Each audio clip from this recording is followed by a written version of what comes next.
Bringing people and communities together on seclosounds.org. Your listening station.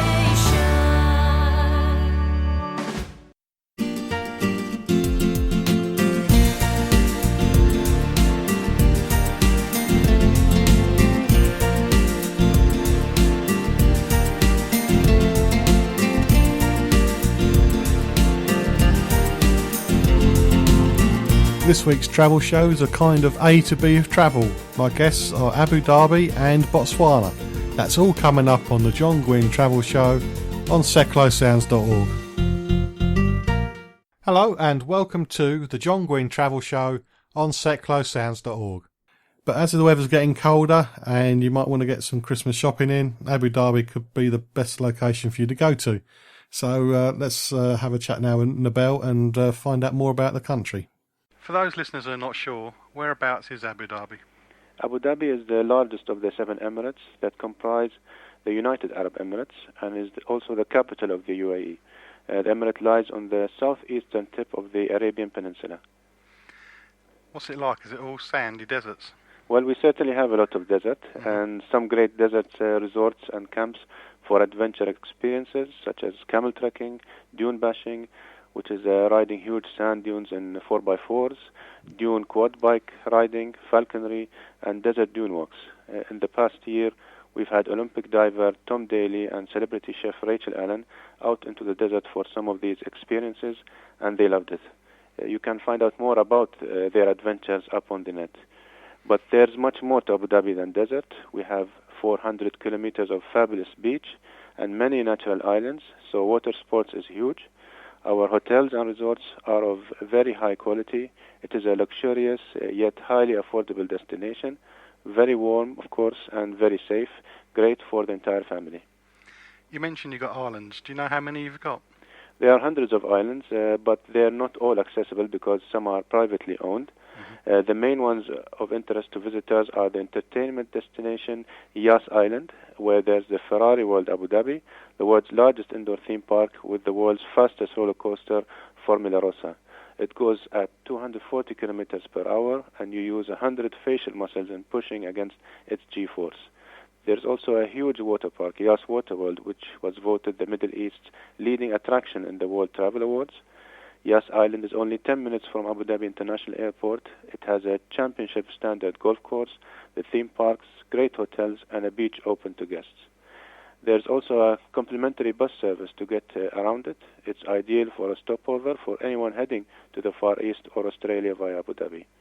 And if you're there on a Tuesday, make sure you head off to our Formula One track Yas Marina circuit, where you can hire a bike and ride the circuit which the Formula One stars will drive at this November's Grand Prix. 10 minutes from Yas, there's the cultural destination of Saadiyat Island, where the Louvre Abu Dhabi is being built. It will open in 2 years' time. Saadiyat has a truly fabulous beach. You'll spot dolphins in the water, and there's 2 magnificent resorts there. Another island, which is an adventure island, lies 3 hours drive away, though you can take a scheduled 30 minutes flight there. It's called the Serbanias Island, and it's superb for honeymooners. I'll have to make sure I go there on a Tuesday. Like I fancy going around that track. Yeah, definitely worth it. How long does it take to get there from the UK? Well, it can be reached by a 7-hour flight with Etihad Airways, the national carrier of the UAE.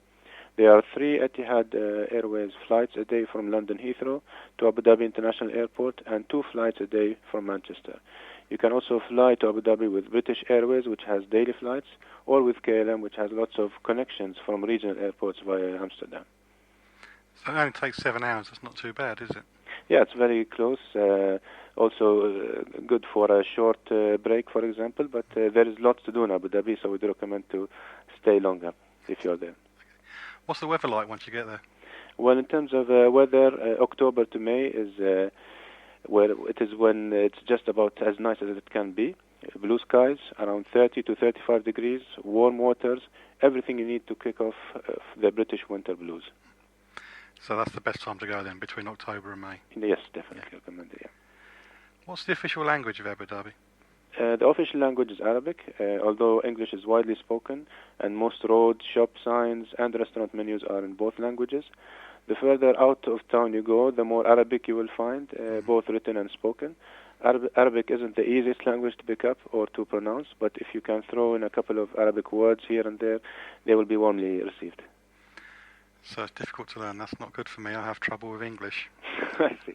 But yeah, once you are there are lots of UAE nationals that would, of course, welcome the guests and maybe greet the guests in Arabic. So I'm sure you're going to learn a few words at least before you depart. Yeah, I should pick something up. What's the currency out there?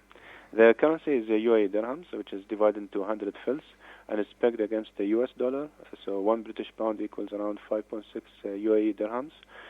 Credit and debit cards are widely accepted if you are shopping in the souks or the markets, or in smaller shops, maybe cash would be a better option.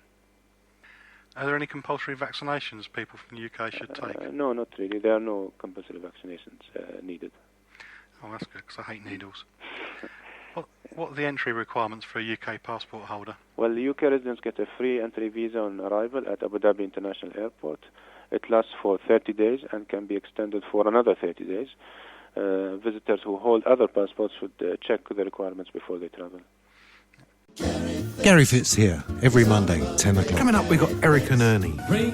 Join me here on Seclo Sounds. In your smile.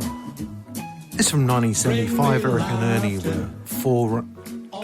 Gary, it's not Eric and Ernie, it's Earl and Ernie, the Cape Brothers, Union Man.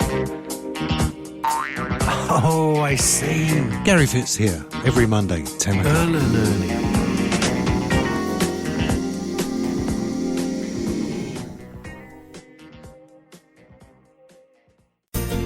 You're listening to the John Guinn Travel Show on seclosounds.org. Still to come on the show, Botswana and travel news, and one of the stories is about insurance and winter sports. But at the moment I'm speaking to Nabeel Al Zaroni from Abu Dhabi's Cultural and Tourism Department. We've gone through the basics of getting to Abu Dhabi, and now we're going to talk a little bit more about specifics, finding out about the accommodation ranges, but we're going to start off by finding out if it's a place you can go to get married. Some people like to go away to get married. Is it possible to get married over there? Yeah, of course. It is best to check with your embassy the requirements for getting married in Abu Dhabi, because they vary depending on your religion and which passport you hold. But there are plenty of beautiful venues to choose from.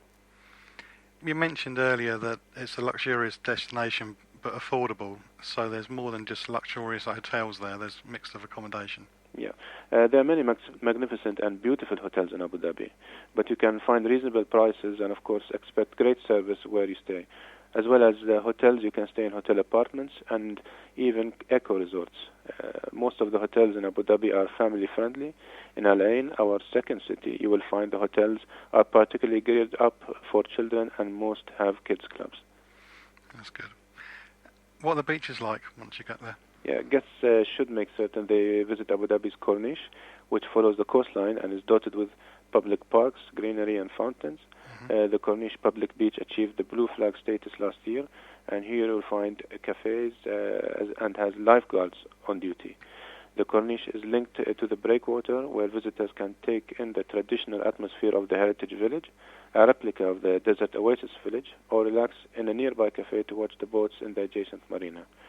You can walk along the Corniche or even hire bikes and set yourself the challenge of riding the entire length, and it's recently been extended by 1.5 kilometers. With so much coastline, there are plenty of other beaches to enjoy, including on Yas and Saadiyat Islands. And lifeguards good, because I've been to many destinations where there's no lifeguards, so that's good to hear. Yeah. I'm very fascinated about food. What's the food like, and do you have a national dish? Yeah, Abu Dhabi has many dining options. Here you'll find cuisine from around the world and impressive culinary standards. You can't visit Abu Dhabi without trying the dates, of which there are around 100 different varieties, and of course the very strong Arabic coffee. Fish is very popular in Abu Dhabi, and there's a wonderful fish market selling everything from prawns to barracuda. Food and hospitality is important to our way of life, and one very popular dish is machboos, which is a meat, chicken or fish, which is cooked with spices, traditionally using hot coals and served with rice. Sounds great. Maybe I'll give that a go one day. Definitely worth trying the traditional food while you're there. Yeah. How can a visitor find out more about the history of Abu Dhabi? Yeah, information about Abu Dhabi's culture and heritage can be found at our website, which is visitabudabi.ae, including attractions and iconic landmarks. Once you get there, you will find visitor centers dotted around the emirate. Visitors interested in our history and heritage should be sure to visit the striking Sheikh Zayed Grand Mosque and Al Jahili Fort, one of the UAE's most historic buildings. So there's plenty to see out there to find out about how the country's changed over the years once you get there. Yes, Abu Dhabi is very diverse, and although it's developing at a fast pace, but retaining its commitment to its culture and heritage. What should a tourist do while they're out there? Get out into the desert, take in a catamaran island cruise, cycle the F1 track, visit our forts and palaces, play golf, learn falconry, shop and relax on the beach and by the pools, and make sure you visit the Sheikh Zayed Grand Mosque. Try and time your visit as well with one of our great events. What big annual events do you have? Well, we have the Etihad Airways Abu Dhabi Formula 1 Grand Prix, which runs from the 1st to the 3rd of November this year. It's earning a reputation as the most glamorous event on the Formula 1 circuit. The Abu Dhabi HSBC Golf Championship runs in January. In February, there's the Gourmet Abu Dhabi Culinary Festival, and in March, the Abu Dhabi Festival with some of the biggest international names in classical music, theatre, and dance coming to stay. It's quite a choice then, really. Yeah, there is a choice for everyone. You're listening to the John Guinn Travel Show on seclosounds.org. What's expected of visitors during Ramadan? Well, residents and visitors are asked to show respect for our traditions during Ramadan, just as they are at any other time of the year. You may like to wish taxi drivers, for example, Ramadan Kareem, as you enter their cabs, as many of them are Muslims and will be fasting. Although Muslims refrain from eating and drinking during the daylight hours, Ramadan is a celebration and the city becomes lively at night. Visitors can still enjoy Abu Dhabi during Ramadan, and restaurants and shops are still open. In fact, many stay open late during Ramadan. So it's just be respectful. Do you think enough people are doing that? Yeah, definitely. I think with the British visitors, we don't seem to have experienced any problems. We tend to be very much a family destination, and have found that our British guests respect our traditions as much as we respect them. We have tips of do's and don'ts, which are not extensive, on our website, and people looking to visit can usually get the information from their travel companies. Visiting Arabia simply means using a bit of common sense in dressing and photographing people. Otherwise, I'm confident everyone will feel relaxed and secure, which you should, of course, on a holiday. So it's a very safe destination to pop to then? It is very safe. Abu Dhabi has been named the Middle East's safest city by the Mercer Quality of Living Index, where we are lucky enough to be virtually crime-free and have well-organized emergency services. That's good. And finally, how can the listeners find out more? Well, they can stay in touch with the latest information on Abu Dhabi by visiting our website, which is visitabudabi.ae, where you can sign up to receive monthly updates. You can also take a look at the official Abu Dhabi Facebook and Twitter pages. Okay, great. Thank you. Thank you for your time. Thank you very much. Thank you. This is Seklo Sounds. Join us every Wednesday at 7 p.m. for 1 hour in the company of Harry and Edna on the wireless, exploring all aspects of the vintage scene and playing tip-top gramophone tunes. Harry and Edna on the wireless, Wednesdays at 7 p.m. on seclosounds.org. Jolly good.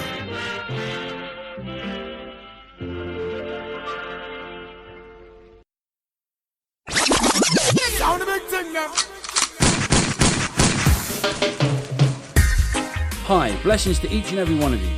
Join me, Darren Hoy, with the Reggae Takeover Show for 2 hours of the finest reggae vibes, each and every Wednesday, 9 through to 11 p.m, here on Seklo Sounds.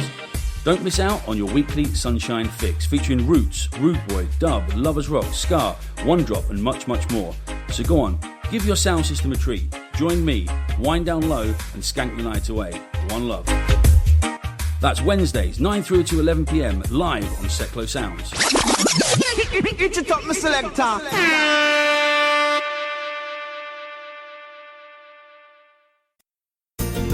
You're listening to the John Guinn Travel Show on setclosesounds.org.